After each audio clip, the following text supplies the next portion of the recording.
This is a short story by Bradbury, ouch, called Usher 2. During the whole of a dull, dark, and soundless day in the autumn of the year, when the clouds hung oppressively low in the heavens, I had been passing alone on horseback through a singularly dreary tract of country, and at length found myself at the shades, as the shades of evening drew on, within the view of the melancholy house of Usher. Mr. William Stendhal paused in his quotation. There, upon a low black hill, stood the house, its cornerstone bearing the inscription 2005 A.D.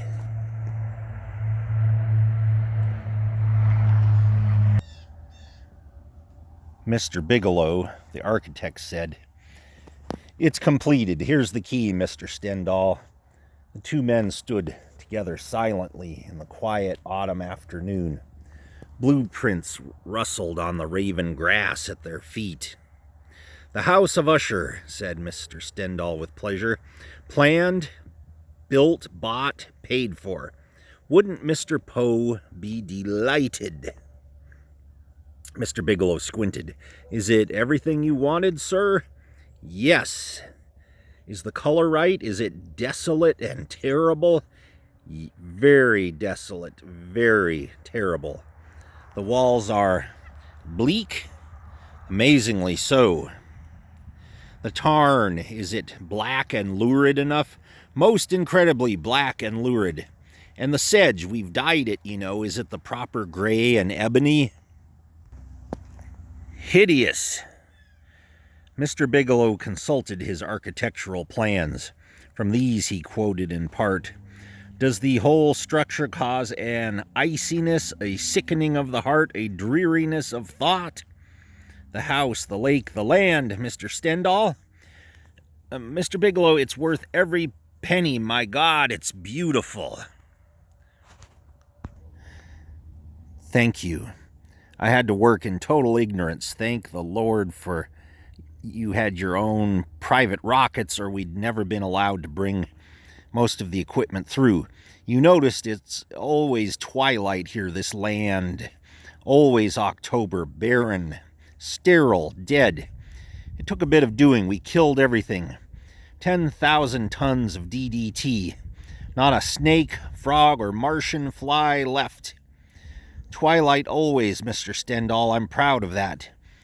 There are machines hidden which blot out the sun. It's always properly dreary." Stendhal drank it in. The dreariness, the oppression, the fetid vapors, the whole atmosphere, so delicately contrived and fitted. And that house, that crumbling horror, that evil lake, the fungi, the extensive decay, plastic or otherwise, who could guess? He looked at the autumn sky. Somewhere above, beyond, far off, was the sun. Somewhere it was the month of April on the planet Mars, a yellow month with a blue sky. Somewhere above, the rockets burned down to civilize a beautifully dead planet. The sound of their screaming passage was muffled by this dim, soundproofed world.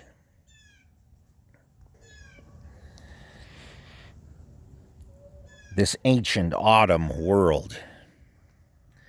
"Now my job's done," said Mr. Bigelow uneasily.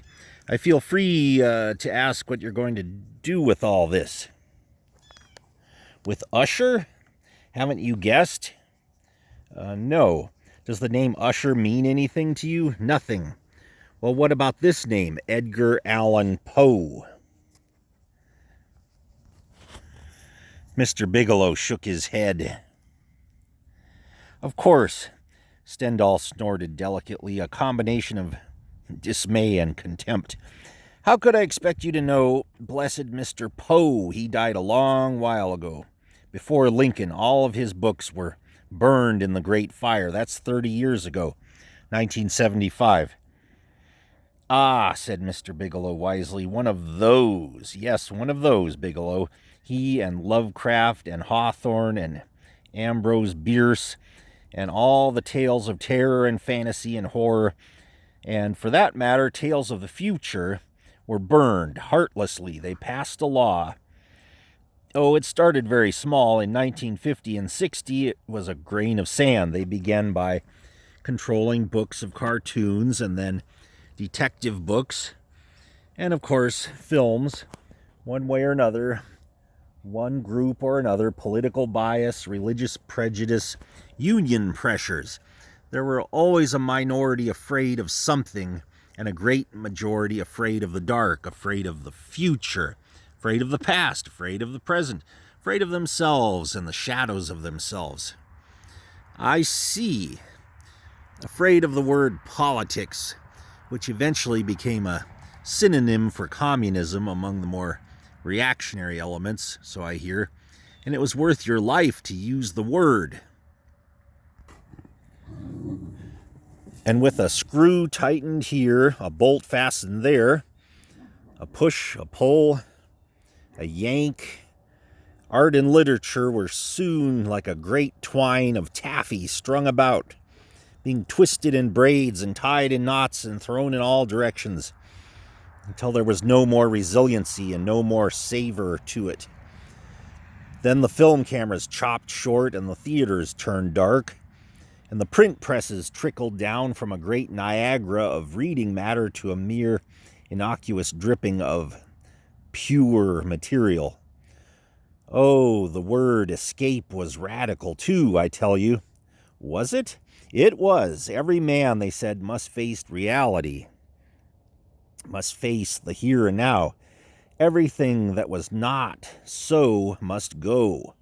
All the beautiful literary lies and flights of fancy must be shot in midair. So they lined them up against the library wall one Sunday morning 30 years ago. In 1975, they lined them up. St. Nicholas and the Headless Horseman and Snow White and Rumpelstiltskin and Mother Goose. Oh, what a wailing. And they shot them down. And they burned the paper castles and the fairy frogs and the old kings and the people who lived happily ever after.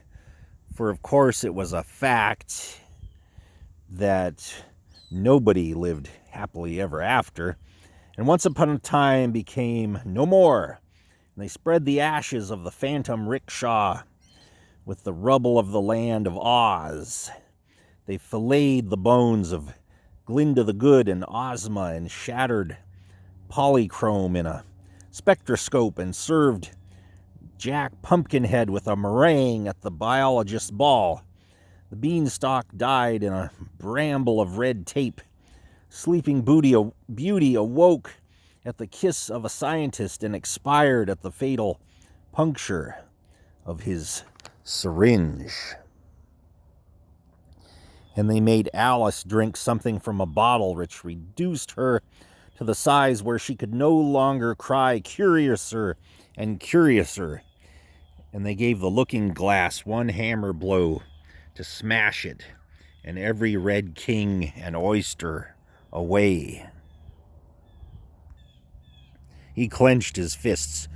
Lord, how immediate it was.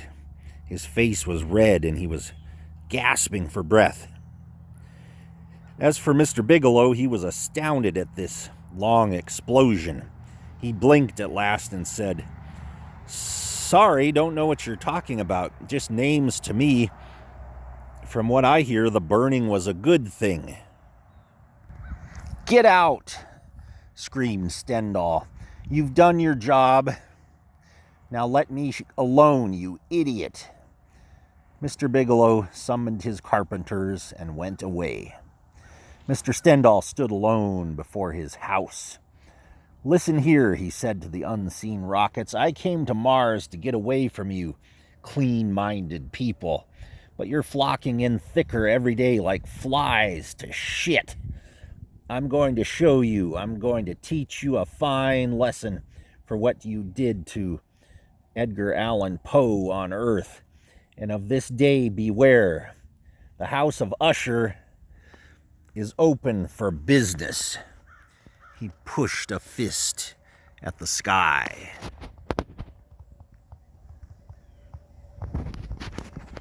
We'll leave it there for now.